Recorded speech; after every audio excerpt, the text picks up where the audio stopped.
I was born with the sound of running water in my ears.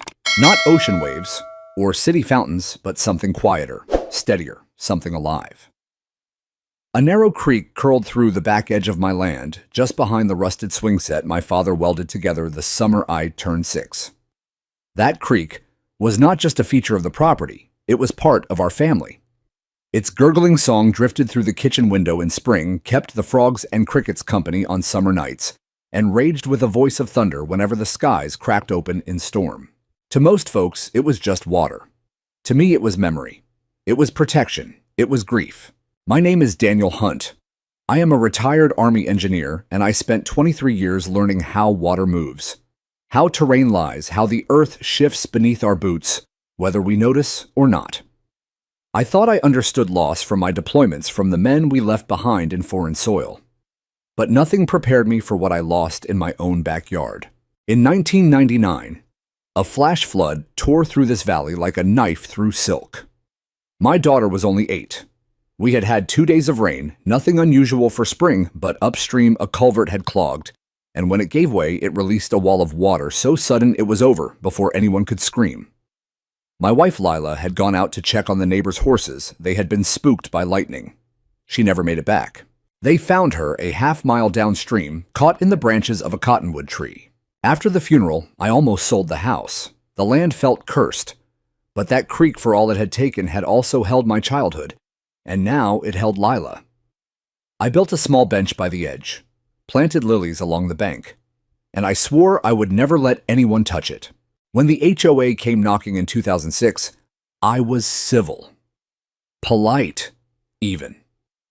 They wanted to incorporate our road into the newly forming Whispering Pines Estates, a series of cul-de-sacs and split levels built on the other side of the hill. They said it would raise our property values, said we would be part of a premier community. I declined. They did not like that, but I held the deed. My land stretched just beyond the fence line, where the creek curved, and I had the documentation to prove it a water easement that dated back to the 1940s. I was not against development. I just wanted that little sliver of wild to stay wild. So for over a decade, we lived in an uneasy truce. My house sat at the far end of Maple Hollow Road, technically within the HOA boundaries, but far enough removed that I kept to myself. I paid my dues, kept my yard tidy, nodded at board members during town events, and the creek kept flowing undisturbed. But things change. The board changed. A new president took over last spring, a man named Elliot Granger, real estate developer turned community revitalization guru. He did not see a creek. He saw a wasted corridor, a drainage nuisance, and most of all, a missing link in their vision of a fully connected inner loop road system. I got the notice in March, typed unsigned, slipped into my mailbox like junk mail. It said, Upcoming Improvement Project, Phase 3 Extension of Maple Hollow Road through Common Area 12A, subject to final plat adjustments. Common Area 12A. That was their new name for the creek. No hearing, no discussion, no knock on the door. They did not just think they could take it, they thought they already had. I drove down to the HOA office that afternoon. It was housed in a faux Victorian clubhouse near the tennis courts, complete with gables and columns that tried too hard. I asked to speak with someone, anyone, about the letter. The receptionist blinked at me like I was speaking in Morse code. Is there a problem with the construction plan, Mr. Hunt? I said. Daniel Hunt. The land you are calling Common Area 12A belongs to me.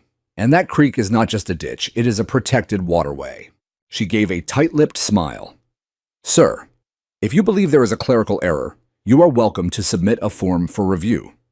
But the board has approved the extension. It is already in motion. Already in motion. It was like watching someone kick over a gravestone and call it landscaping.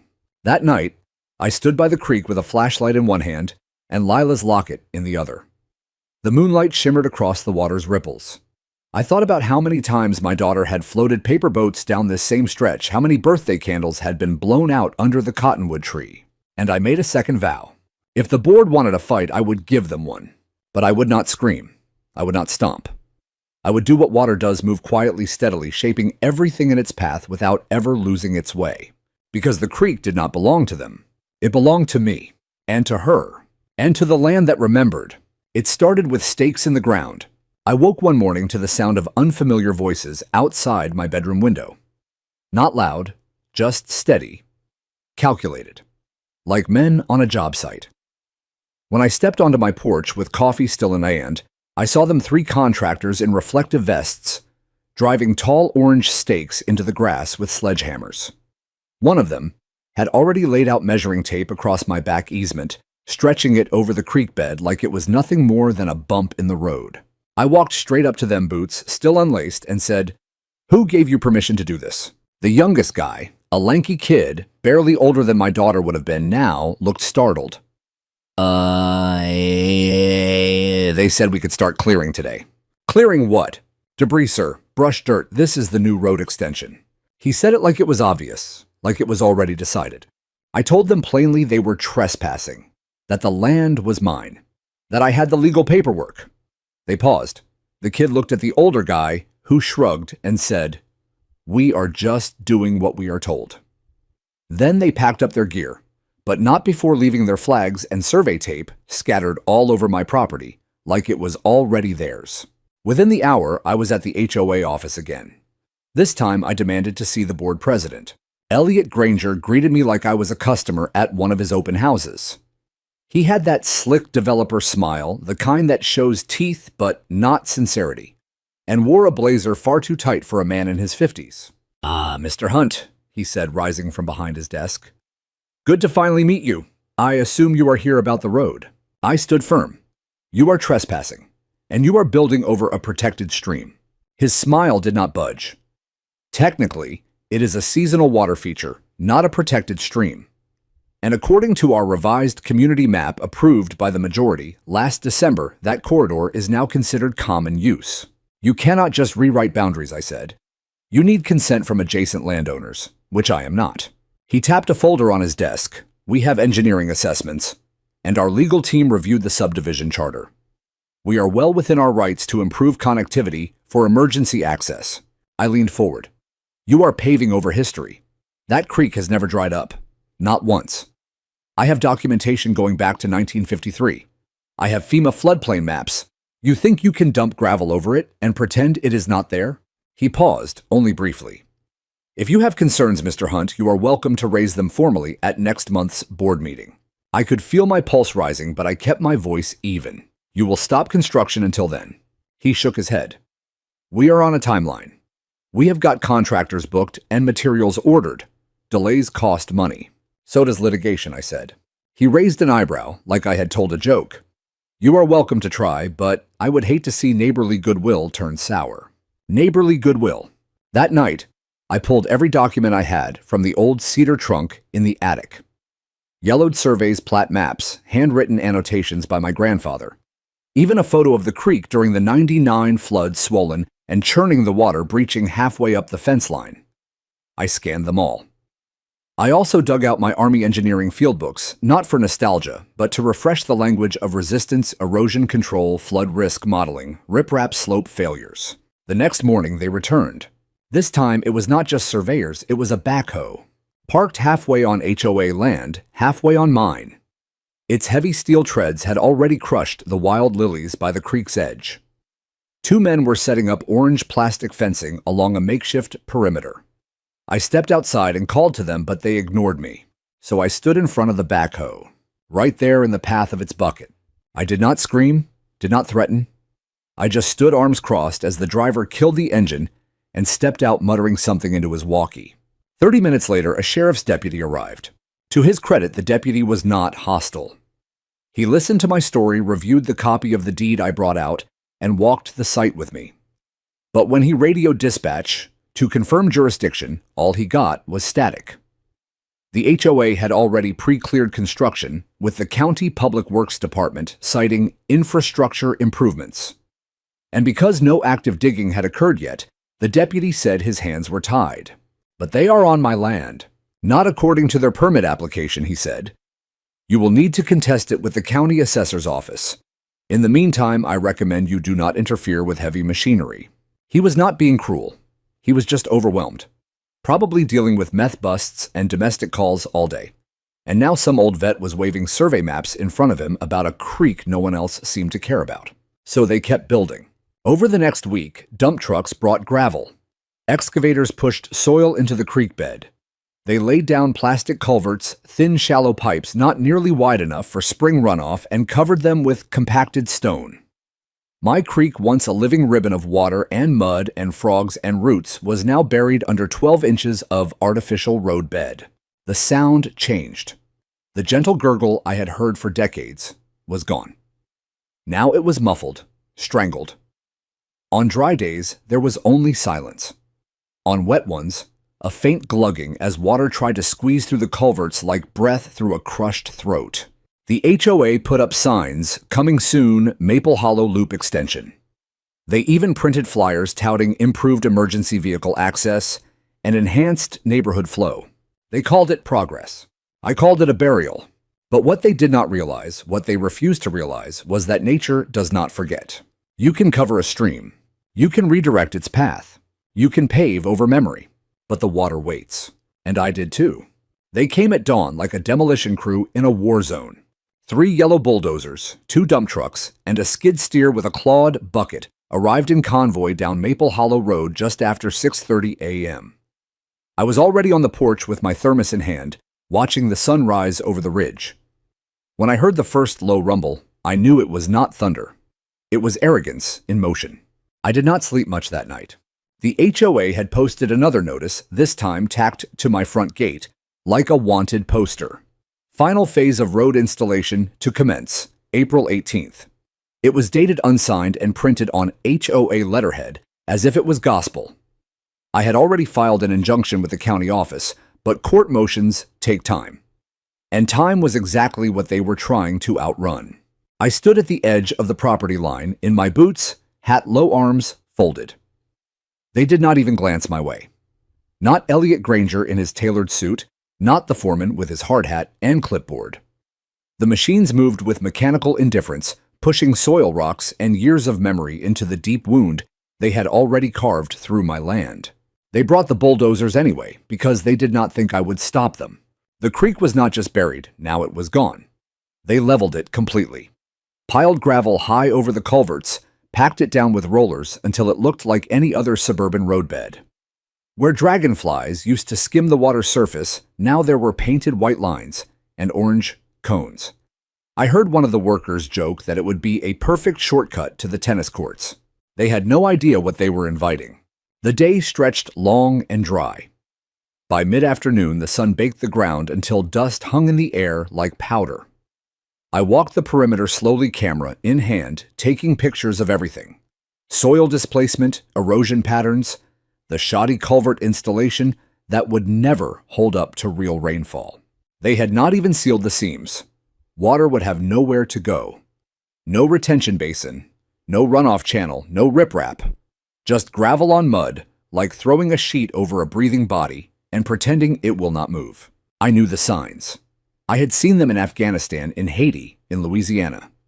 Places where men built too quickly without listening to the land. Water remembers. It finds its way back. The bulldozers roared all week.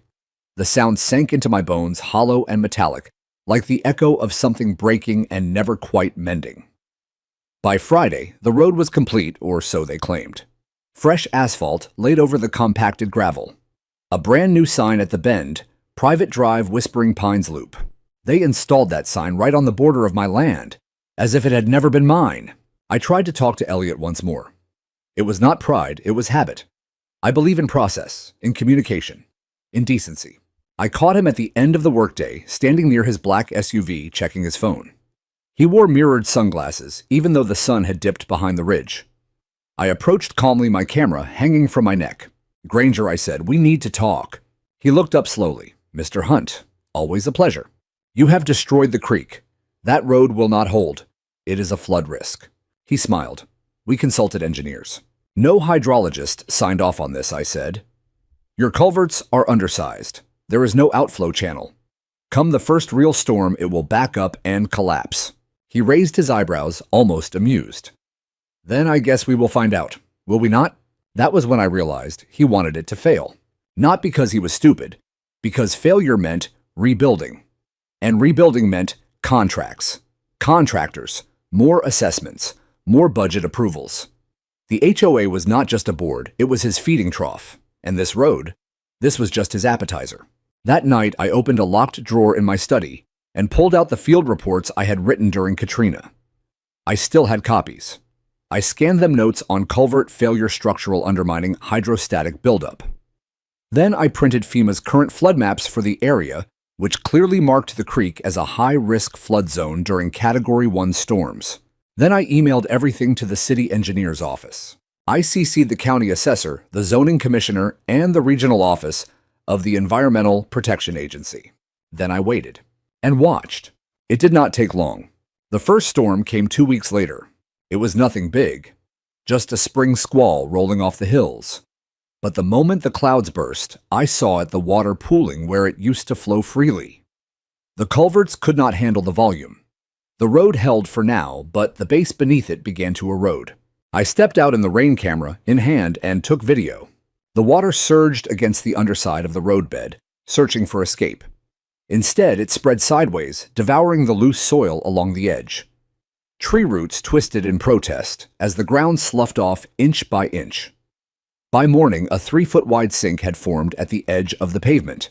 I sent the footage to every official I had already contacted and added a few news stations for good measure. Granger called me the next day, not to apologize, to threaten.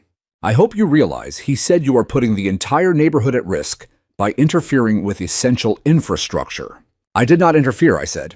I documented. Nature did the rest. There was a pause. You will be hearing from our lawyers. I look forward to it, I said, and hung up. They had brought the bulldozers anyway, but they had also brought the flood on themselves, and nature was just getting started. I spent the next 2 weeks sounding every alarm I could. Every department, every number, every contact I had gathered over years of quiet solitude, I used them all. The flood footage was damning, but not definitive. The road had not collapsed yet, and as long as it stood, the HOA could claim plausible deniability. So I focused on building a case. The kind of case that spoke their language: liability, negligence, measurable risk. The problem was, I was not just dealing with bureaucracy, I was dealing with apathy. The zoning office said it was not their jurisdiction. The county engineer's office thanked me for the community engagement, but said they were backlogged with bridge inspections. FEMA did not even respond to my emails. Even the local news stations that had expressed mild interest backed off once they realized it was a homeowner dispute with a neighborhood board. Only one voice called me back, and it was not a stranger. Her name was Claudia Reyes, Deputy Director at the City Environmental Services Division. We had crossed paths years ago when she was still an intern, and I had spoken at a post-flood recovery seminar. I had shown field photos from the lower 9th Ward, talked about how water does not follow man-made plans. She remembered. Daniel, she said over the phone, I have reviewed your materials. You are not wrong. But if you want us to act, we need more than erosion and outdated plats. We need measurable violation. Disruption of a protected waterway, unpermitted alterations to flow paths, or failure of approved mitigation. You will have all of it, I told her, soon, because the real rain had not come yet. The valley was still holding its breath. April storms were just an overture. I knew what May would bring, and so did the land. But the HOA did not see it that way. They were busy planning a ribbon cutting. They hung banners on the new stretch of pavement. Community Vision realized, red one. Another sign advertised a spring block party to be held at the edge of the newly connected loop. Cotton candy, live music, a bouncy castle. I could barely believe it. They turned the burial ground of my creek into a marketing stunt. I stood behind my fence that Saturday watching families wander up the slope where the wild mint used to grow. Kids rode scooters over the very culverts that were now rust-stained and crumbling beneath the weight of traffic. I saw Elliot Granger in sunglasses and a polo shirt posing for photos with his arm around a city council candidate. I wanted to scream. Instead, I filmed. From the shadows of my workshop window, I captured everything. The cracks already forming in the asphalt, the unnatural pooling along the road's edge, the humming of pump trucks parked discreetly behind the clubhouse to divert overflow. The HOA knew. They knew it was not working. They were just hoping it would last long enough to make it someone else's problem. 3 days after the party, I filed a formal complaint under the Clean Water Act, citing unauthorized discharge and obstruction of a natural waterway. I backed it with FEMA floodplain overlays, annotated soil displacement patterns, and drone footage I had commissioned from a local high school student who ran a side business filming for realtors. I sent it to Claudia. I sent it to the EPA. I even sent it to the State Attorney General's office with a cover letter labeled Potential Environmental Fraud by Homeowners Association. And then, to make sure no one ignored it, I posted it all online. Not in anger, not with shouting caps or hashtags, just a simple blog post titled The Road That Buried a Creek. I uploaded the photos, the videos, the paper trail. And at the end, I included a paragraph. My wife died in a flood. I serve this country to protect the land beneath it. What this HOA has done is not just illegal, it is dangerous. And if no one acts now, the consequences will not wait. It got shared. Quietly at first, by veterans forums, by old colleagues, by local environmental watchdogs. Then someone on Twitter with a blue check picked it up. Then a news station called. Then a podcast host who focused on small-town corruption asked for an interview. And still the HOA refused to listen. Elliot sent a letter through the HOA's attorney accusing me of libelous mischaracterizations and public agitation that could threaten community harmony. He demanded I take the post down. I did not even bother replying, because the skies were already darkening again.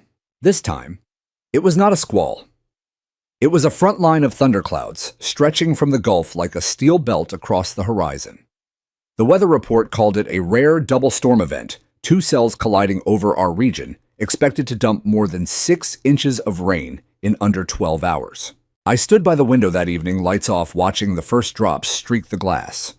The creek was under there somewhere beneath the road, beneath the false promises, beneath the weight of willful blindness. I had given them every warning. I had shown the maps, quoted the law, laid out the math, but none of it mattered to them, not until it was too late. That night, I fell asleep to the sound of rain, steady, growing, relentless. It was the same rhythm I had heard before Lila died. A drumming in the dark, a pulse beneath the earth. And somewhere under the pavement, the creek stirred, not angry, just waiting. The storm raged through the night like a long-forgotten truth clawing its way back to the surface. By sunrise, the road was still technically standing, but barely. I knew that look. The thin cracks, the puddles that did not drain, the faint depressions where water had found its voice again beneath the false skin of asphalt. The land was shifting. The creek had not been silenced. It had just been forced underground like resentment, like memory. The HOA, of course, claimed it was normal settling. Elliot Granger sent out a cheerful email blast to the neighborhood listserv. Thanks to our proactive design and rapid drainage system, the new road weathered the recent storm with grace. Grace. That word stayed in my mouth like rust, because the truth was the culverts had backed up. Several residents had called me not the HOA when their side yards flooded and mulch floated off into the street. One of them, an older woman named Karen Monroe, said she saw water bubbling up through the cracks near her driveway. Another neighbor showed me photos of standing water around his shed. He said it had never flooded there, not even during the storm of '07. I asked him to email the photos. He did with a note, "Do not trust Granger. None of us do anymore." The tide was turning. Not just the literal one beneath the road, but something deeper.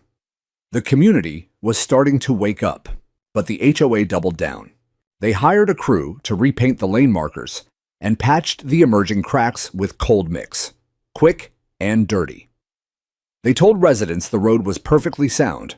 When I tried to speak at the monthly board meeting, they cut me off after 3 minutes. "We appreciate your concern, Mr. Hunt," Elliot said, smirking. "But fear-mongering does not help anyone. Neither does negligence," I replied. The room was quiet for a beat. Then the treasurer moved on to the next agenda item, allocating funds for welcome banners. I did not expect their shame, but I expected better from nature, and it did not disappoint. 3 days later, a smaller storm hit, nothing close to the first one, just a stubborn spring downpour that lasted a couple of hours in the early morning. By noon, part of the new road had begun to crumble. It started at the low point, right where the creek used to twist and flow, with a bend like a curled finger. The culverts had clogged leaf sediment trash, and water had backed up again, unable to pass. With nowhere to go, it rose just under the surface, saturating the base until the soil could no longer hold. A foot-wide crack formed across the road's edge. A maintenance truck parked near the site tipped just slightly one wheel, dropping into the soft collapse like a spoon into pudding. The driver scrambled out unharmed, but shaken. Within hours, the HOA roped off the area with yellow caution tape and orange cones, but the damage was clear. The road was failing. Not from sabotage, not from conspiracy, from gravity, from hydrology, from facts. Still, they did not admit it. They released a vague statement blaming unexpected subsurface instability and claimed they were evaluating long-term reinforcement strategies. What they did not know or did not want to admit was that I had footage. Again, I had positioned 2 trail cameras in camouflaged cases on my property, pointed directly at the road. They had night vision, high resolution, and motion detection. I had captured it all: the rising water, the subtle sink the moment the pavement cracked under its own weight. I uploaded a new video to my blog. This time I did not narrate. I just titled it, "This is what happens when you bury a creek."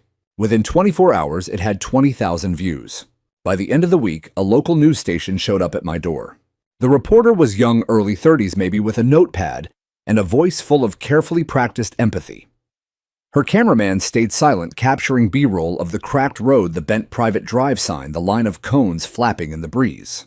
"I just want to get this straight," she said. "The HOA built this road over what used to be a creek." "Yes." "And you told them it would flood." I gave them topography maps, rainfall data, photographic evidence from past storms, and 2 engineering reports. And they built it anyway. "They did not just build it," I said. "They buried it. They erased it, and now it is coming back." She nodded slowly.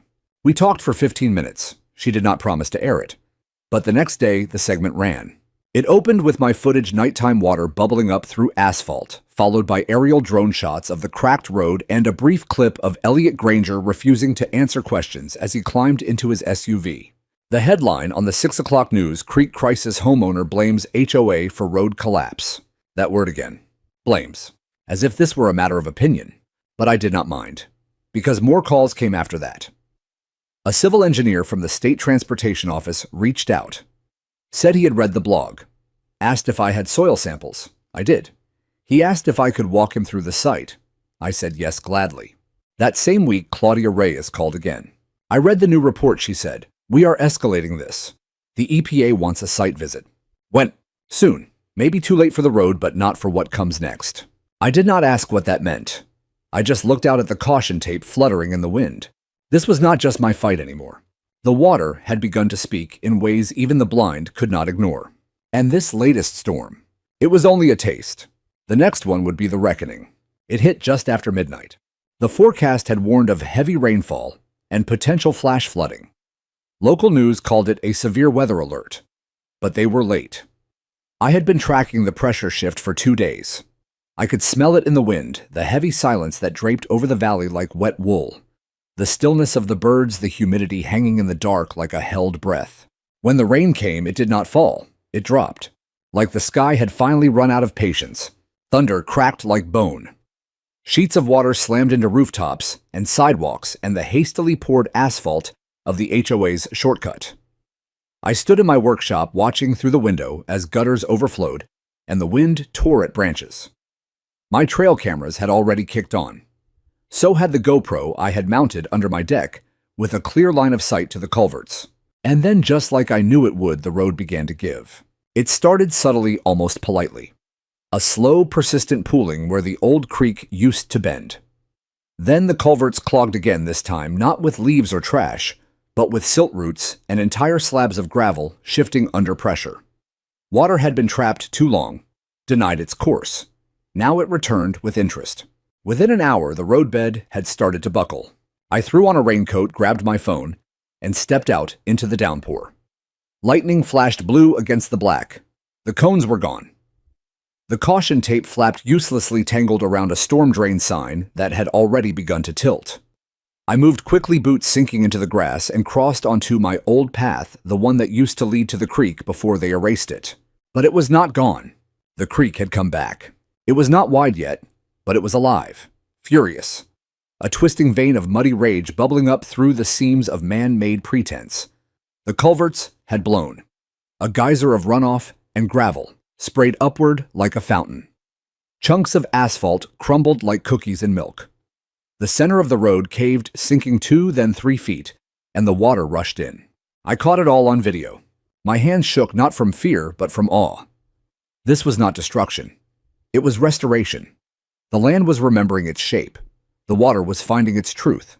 For a moment, I stood ankle-deep in the runoff and felt her there, Lila.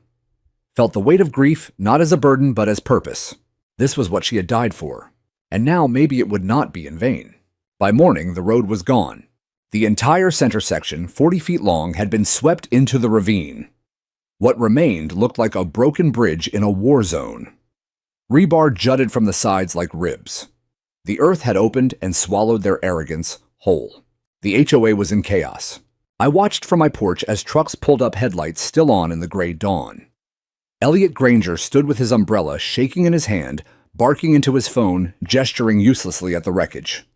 Residents began to gather, dozens of them huddled under rain jackets and umbrellas, whispering, staring. I walked down slowly, stopping just short of the caution line. No one spoke. Granger spotted me, his jaw tensed. "You think this is funny?" he shouted over the rain. "You think this is some kind of victory?" "No," I said. "This is gravity." He stepped toward me. "You wanted this. You stood by and let it happen." "I warned you," I said calmly. "You brought the bulldozers. You ignored the evidence. You paved over a living creek." His voice cracked. "We had permits and no understanding of hydrology. You built over a floodplain. You will pay for this." "No," I said. "You will." At that moment, a white city truck pulled up, Environmental Services Division. Claudia stepped out in a rain jacket, clipboard under her arm.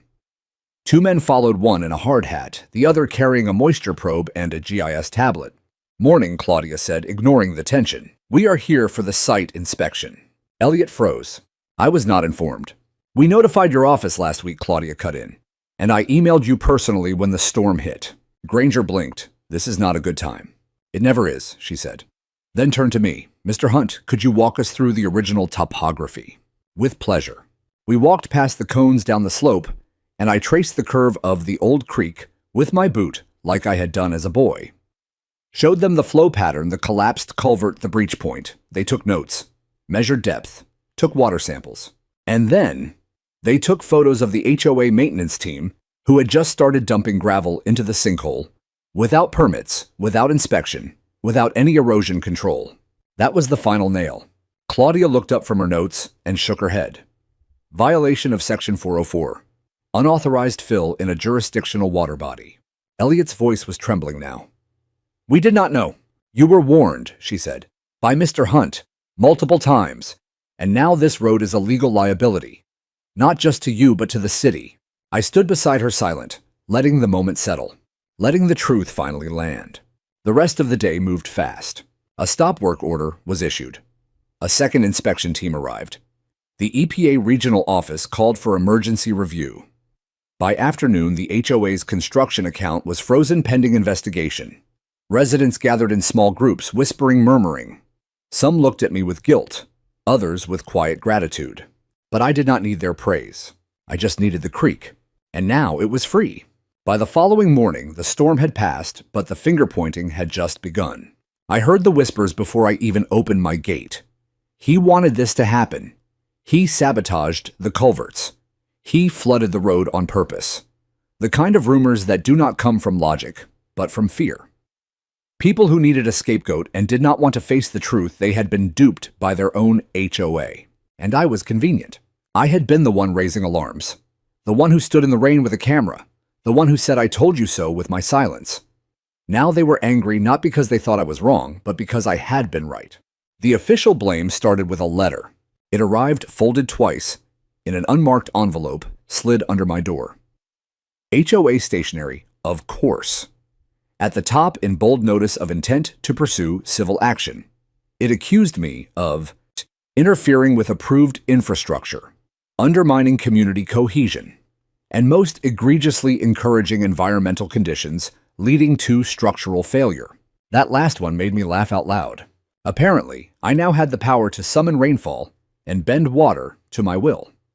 That, or they were desperate enough to believe their own delusion. Either way, I forwarded the letter to Claudia Reyes and my attorney, a bulldog of a woman named Rachel Kim, who I had served with back in '03. Rachel did not laugh. She read the letter 3 times, then looked up at me and said, "They are bluffing and stupid," which works in our favor. I figured, I said. "They cannot sue you for rain, Daniel. But that does not mean they will not try." She filed a formal cease and desist on my behalf that same day, citing malicious defamation harassment and an attempt to obstruct a federal inspection. Claudia, meanwhile, filed her own report this time, including an emergency notice from the EPA flagging the HOA for unauthorized alteration of a riparian channel. Big words, bigger consequences. Still, Elliot Granger doubled down.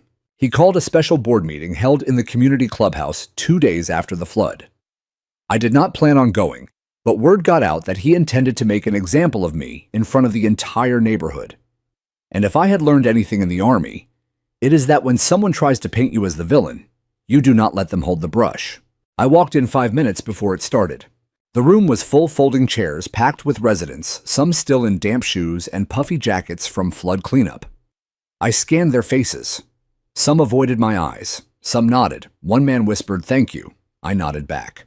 Elliot stood at the front of the room in a blue blazer and red tie, acting like he was about to announce a new city hall. "We are here tonight," he began to address the unprecedented damage our community has suffered. Damage we believe was not entirely natural. He let that hang in the air. Murmurs rippled through the room. Evidence suggests, he continued, that certain individuals, out of personal vendetta, may have interfered with construction, incited panic online, and contributed directly to the weakening of infrastructure meant to serve us all. I raised my hand. He paused. "You are not recognized, Mr. Hunt." "I do not need recognition to speak the truth," I said loud enough for the room to still. The tension broke like a fault line. "Let him speak," someone said. "Yeah, let's hear it."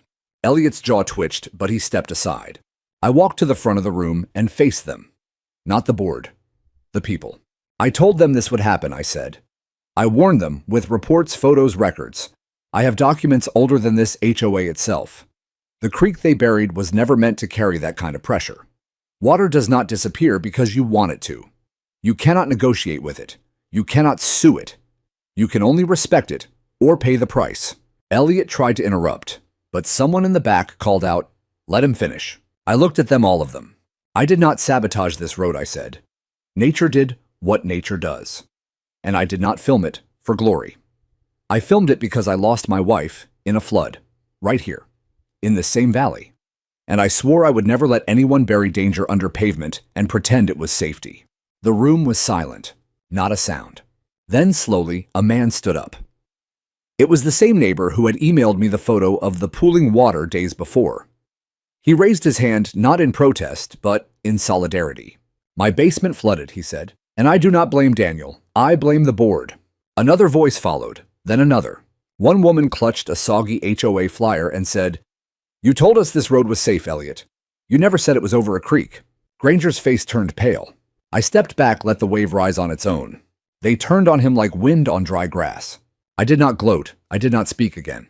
I just sat in the back and let the voices grow louder, clearer, more unified. The same community that had once questioned me was now demanding answers from the board, not from me. By the end of the night, someone motioned for a vote of no confidence. And for the first time in HOA history, it passed. Unanimously. Elliot walked out without a word. And just like that, the flood had taken more than just the road. It had swept away the lie. The morning after the vote, my phone rang before sunrise. It was Claudia. "Daniel," she said, her voice steadier than usual, "the EPA's issuing a formal notice today. They are citing the HOA for unauthorized alteration of a natural water course. You will be receiving a copy." I stood by the kitchen window, coffee in hand, watching the golden light pour over the wreckage below, broken pavement, twisted rebar, and water flowing freely where the fake road used to be. "What does that mean exactly?" I asked. "It means the HOA is in violation of federal environmental protection statutes," she replied. "And it means your creek," she paused, for emphasis, "is now recognized as a protected riparian system. They cannot touch it again. Not without a multi-year permitting process, environmental impact studies, and enough red tape to wrap the clubhouse." I did not say anything for a moment, because I knew exactly what it meant. The land was safe, but I was not done. See, it was not enough for them to leave it alone. They needed to acknowledge what they had done, not just the road, not just the culverts, but the lie they tried to bury. That meant legal recognition, paper trails, court records, a record they could not erase. So I brought out the deed. Not the copy, the original. It had been stored for decades in a fireproof box beneath the floorboards of my grandfather's old study. Yellowed parchment, black ink, a notary seal embossed with the year 1951. It outlined the property boundaries of the Hunt homestead, drawn meticulously by hand, and described in cursive the natural watercourse known as Hollow Creek as an unalienable feature of the estate. I also brought out the survey maps, topographic scans from the State University's archives, FEMA floodplain overlays, hydrology modeling I had commissioned from a grad student at the local college, and the drone footage, hours of it. I organized it all into binders, 4 of them, labeled 1. Deeds and easements, environmental documentation 3, construction violations 4, visual evidence. Then I filed a formal complaint through the County Land Board. The hearing was set for June 14th, an open public session. Word spread fast. The new interim HOA board, made up mostly of shell-shocked residents trying to clean up Elliot's mess, pleaded with me not to pursue it. They promised reforms, promised transparency. But promises were not enough. Reforms will not mean anything, I told them, if the next HOA president just tries this again 5 years from now. They nodded reluctantly. So on the morning of the hearing, I put on my old uniform not to impress, but to remind people who I was and where I had come from. A soldier, an engineer, a husband who had lost too much to let it happen again. The county hearing room was packed, not just with residents, but with reporters, city planners, engineers, representatives from the State Water Board, even a few students from the university's environmental law program. When they called my name, I walked up and placed the 4 binders on the desk. Then I opened the first one and began to speak. I am not here today to destroy the HOA, I said. I am here to tell the truth, to put it on record. Because what happened was not just negligence, it was avoidable, predictable, and in the end, unforgivable. I showed the maps, the water rights, the emails, the timestamps of warnings ignored. I played the drone footage, water erupting through the road asphalt, collapsing debris floating like driftwood through the neighborhood. Then I laid the original deed on the table. This, I said, tapping the parchment, is the truth they tried to erase. For 30 minutes, I walked the board through every detail. When I was done, the room was silent. Then, a member of the county panel, a stern woman in her 60s, cleared her throat. Mr. Hunt, she said, we have reviewed your documentation thoroughly. Your family's deed is legally binding. The creek is not, and never was, within the HOA's authority to alter. She turned to the panel. I move that the county formally recognize Hollow Creek as a protected natural feature and reinstate its original boundaries on the municipal record. Another member added, and that the HOA be fined for its illegal construction and required to fund full ecological remediation. They voted unanimously. When I turned around to face the crowd, I saw people I did not expect. Karen Monroe, who once filed a complaint about my fence color, was crying softly. The neighbor who once accused me of being a loner gave me a thumbs up. Even some former board members looked ashamed, nodding slowly. I walked out of that hearing lighter. Not victorious, not triumphant, just whole. The creek was whole again, too. Over the next month, city crews came out not to pave, but to restore. They dug out the broken culverts, hauled away the debris, planted native grasses, and stabilized the banks. For the first time in years, frogs returned. Herons landed nearby again. Wild mint sprang up in clumps like the land was exhaling. They even installed a wooden footbridge with a plaque that read, Hollow Creek Restoration Site, in memory of lives lost, land reclaimed, and lessons hard-earned. They asked me if I wanted my name on the plaque. I declined. The creek did not belong to me. It belonged to itself. And now finally it was free. I thought the hearing would be the end of it. I thought once the county ruled in my favor, once the land records were corrected, once the fine was levied, things would settle like the creek finding its way back to the gentle curve it always knew. But some damage does not just heal with truth. Because what the HOA had done was not just illegal, it was expensive. And now that they had been found responsible, the numbers started to rise like floodwaters behind a broken dam. The city stepped in when they saw how deep the mess went. It started with an email from Claudia Short Direct. Daniel FYI, Office of Municipal Integrity just opened a formal review of Whispering Pines HOA. More to come, see. I had never heard of the Office of Municipal Integrity before.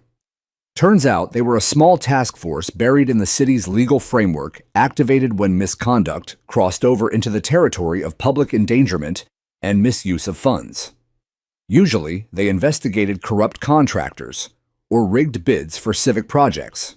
Now they were looking into a homeowners association. Because the HOA had not just destroyed a creek, they had cooked the books to do it. Granger had used shell companies to contract the roadwork, one of which was partially owned by his brother-in-law. He had filed fraudulent maintenance reports with the city to justify permit fast-tracking. He had even rerouted funds from the HOA's reserve account, earmarked for emergency repairs, to pay for last-minute PR about the road project. And it was all documented. Emails, invoices, quietly deleted agenda notes that had been archived by a sharp-eyed board secretary before she resigned last winter. The city issued subpoenas. Bank accounts were frozen. Residents received letters informing them of their right to withhold HOA dues until new financial oversight was in place. The HOA board, now led by shell-shocked neighbors who had inherited a sinking ship, scrambled to cooperate. They issued public apologies, hired an independent forensic auditor. Some members resigned outright. One of them even knocked on my door with a Tupperware of banana bread and an apology so nervous it nearly broke my heart. We did not know, she said. We thought he was just ambitious. He was, I said. But ambition without respect always ends the same way. The city was not content to stop at the HOA. They looked wider into the developers who had lobbied for the road extension in the first place. Turns out they had been quietly pressuring multiple HOAs across the county to reclaim unused green space for future road connectivity, often without proper permits. Whispering Pines was just the first to break. But it would not be the last. A task force was formed. I was invited to join it. Me, just a retired Army engineer with a scarred past and a creek that would not stay buried. Claudia Reyes called me personally. We want someone who understands the land, she said, and someone who is not afraid to stand up to bad faith. I did not hesitate. It was not about revenge. Not anymore. It was about making sure no one else had to fight this kind of war alone. I started attending meetings at City Hall every Thursday. Sat in rooms with planners, environmental attorneys, urban engineers. Gave testimony on hydrology homeowner rights and how small acts of erasure like burying a stream can lead to big consequences. We reviewed cases from all over the county. One HOA had paved over a marsh. Another had rerouted a seasonal creek into a storm drain, flooding a nearby elementary school. Each time I recognized the same pattern: short-term vision, long-term damage. And each time I remembered Lila, how she had died trying to protect someone else's animals from a storm, how the water had come fast unstoppable, and how no one listened until it was too late. Now they were listening. By September, the city had passed a new ordinance requiring environmental impact studies for any HOA-initiated infrastructure project affecting natural water courses, even on private property. The Whispering Pines incident was cited directly in the policy preamble. They called it the Hollow Creek Provision. Not a law named after me, but after the land. That felt right. The neighborhood changed too. Some residents left embarrassed or angry. But most stayed. And slowly things began to heal. The new HOA board asked for input instead of pretending they had all the answers. They held actual elections, published their budgets, invited environmental consultants to walk the grounds and assess risks. And the creek, it bloomed. No other word for it. The banks thickened with reeds and wildflowers. Toads sang at dusk again. One morning I saw a family of deer drinking just beyond the cottonwood tree where Lila's bench still sat. The water was shallow but constant, just as it had always been, just as it was meant to be. A group of neighborhood kids started calling it the river. It was not, of course, but I let them believe it, because for them it was not just a reminder of what had gone wrong. It was a place to play, to imagine, to connect with something older than fences and fees and flyers. It was theirs now, untouchable. Unpaved. Unapologetically wild. One afternoon, Claudia came by with 2 city council members and a man from the state environmental department. They asked to walk the restored area.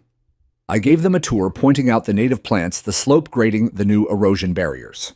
The state official paused near the footbridge and said, "You know, most people do not win these fights. They get buried by paperwork or burned out." I looked out over the water, then down at the locket I still wore lilas. Tarnished now, but still warm from the sun. "I did not fight to win," I said. "I fought not to lose again." He nodded, and we stood in silence as the creek whispered beneath us.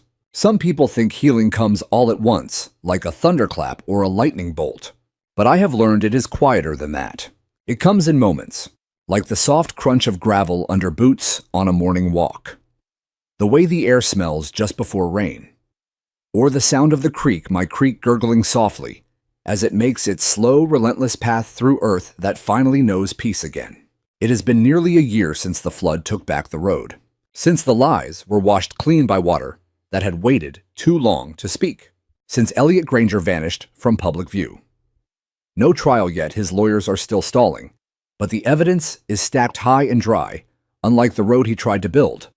The city has recommended felony charges for fraud and environmental violations. A civil suit from the homeowners is underway too, but that is their battle now. Mine is over, almost. I still get calls from other homeowners in different towns asking how I did it, what they should document, who they should talk to, whether it is worth the fight. I tell them only if you are fighting for something real. Land, water, memory. The things they do not make anymore. The new HOA board sends me monthly reports. They even offered me a seat on the advisory council. I politely declined. I do not need a title. Just my patch of earth, my boots, and the quiet voice of the creek threading through the land like a stitch through torn cloth. Lila's bench is still there. I have sanded it down, restained the wood, cleared the vines that used to creep across it when the HOA stopped mowing out of spite. Now kids sit on it to tie their shoes before running the new nature path. Neighbors walk their dogs past it and wave to me when I am trimming the ferns. Sometimes I sit there at dusk, and sometimes I talk to her. Not out loud, just in the way you do when someone you love still lives inside you, even if they are not here to answer. I tell her what has changed, how the frogs came back, how the land healed, how I did too. The task force meetings at City Hall have wrapped up for now. The Hollow Creek provision was just the beginning. I have been invited to testify at the state level next year. Rachel, my attorney, says it could lead to a new set of protections across all of California. "If you are up for it," she said, her voice as steady as ever. "I am. Not for me. For every quiet man with muddy boots who has been told to stay quiet. For every widow who was just trying to help the neighbor's horses before the flood came. For every child who now plays beside a stream instead of asphalt. The creek still flows, and so do I. Not out of rage, not out of grief, but out of memory, out of duty, out of love. Because some things deserve to stay wild. And some fights are worth having, not for the sake of winning, but for the sake of remembering what matters when the waters rise." I look back one last time before heading in for the night. The moon's reflection ripples across the creek. It is not deep, but it is enough. It always was, and it always will be.